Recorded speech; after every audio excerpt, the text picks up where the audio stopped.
এবার টিভি সিরিজে খলনায়িকার চরিত্রে দেখা যাবে বলিউডের আলোচিত অভিনেত্রী হুমা কুরেশিকে। সম্প্রতি তিনি জানান, দিল্লি ক্রাইম 3-এ আসছি। সিরিজের জন্য নির্মাতারা আমাকে ভেবেছেন, এর জন্য কৃতজ্ঞতা প্রকাশ করছি।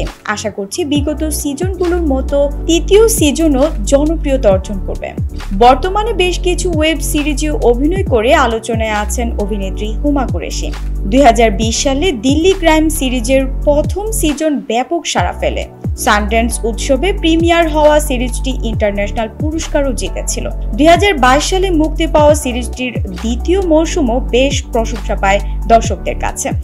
বেশ কিছু সিনেমার কাজও হাতে আছে এই অভিনেত্রীর।